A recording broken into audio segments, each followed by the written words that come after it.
Hello बच्चों, let's read the question. The question says light with an energy flux of 18 watt per centimeter square falls on a non-reflecting surface at normal incidence. If the surface has an area of 20 centimeter square, find the average force executing on the surface during a 30-minute time span. तो यहाँ हमें average force calculate करना है 30 minutes के time span पे। तो यहाँ से जो की कॉन्सेप्ट हमारा यूज होगा वो यूज होगा intensity is equal to energy per unit area into time. तो एनर्जी फ्लक्स और इंटेंसिटी की वैल्यू सेम है, वो चीज हमने सेम कंसिडर करी है, that will be equal to 18 watt per centimetre square.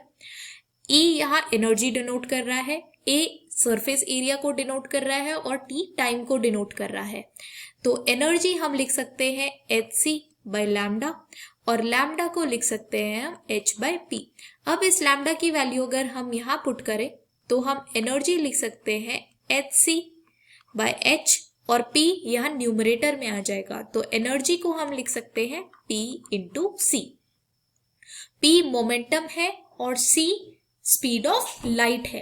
अब अगर हम मोमेंटम की बात करें तो that will be equal to force into time. तो यहां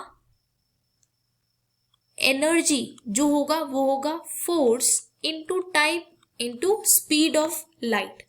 तो इंटेंसिटी एनर्जी की जगह हम लिख सकते हैं force into time into c divided by A into t. तो टी और टी कैंसिल हो जाएंगे, तो जो हमारी इंटेंसिटी की वैल्यू आ गई वो आ गई force into c divided by area. तो एवरेज फोर्स जो आएगा वो आएगा intensity multiplied by area divided by speed of light. Intensity हमें गिवन है 18 watt per centimetre square, area हमें गिवन है 20 सेंटीमीटर स्क्वायर और c की वैल्यू होती है 3 इंटू 10⁸ मीटर पर सेकेंड। अब इस गिवन वैल्यूज जो है उनको हम पुट करेंगे तो हम लिखेंगे फोर्स आया यहाँ पर intensity area divided bye c।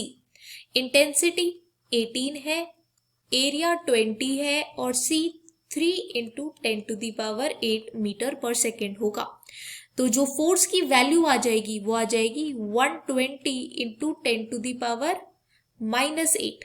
तो ये वैल्यू है न्यूटन में। तो एवरेज फोर्स कितना आ गया हमारा 12 इंटू 10⁻⁻7 न्यूटन। अब अगर हम ऑप्शंस चेक करें तो फर्स्ट ऑप्शन में हमें गिवन है 12 इंटू 10⁻⁻6, बी ऑप्शन है 1.2 इंटू 10⁻⁻7, सी ऑप्शन है 1.2 इंटू 10⁻⁻6 और डी ऑप्शन है 12 इंटू 10⁻7 न्यूटन। अब अगर हम ये ऑप्शन देखें तो यह है 12 इंटू 10⁻7 और अगर हम इसे लिखें 1.2 तो जो वैल्यू है वो आ जाएगी 10⁻⁻6 न्यूटन। तो 1.2 इंटू 10⁻⁻6 न्यूटन हमारा एवरेज फोर्स आ जाएगा।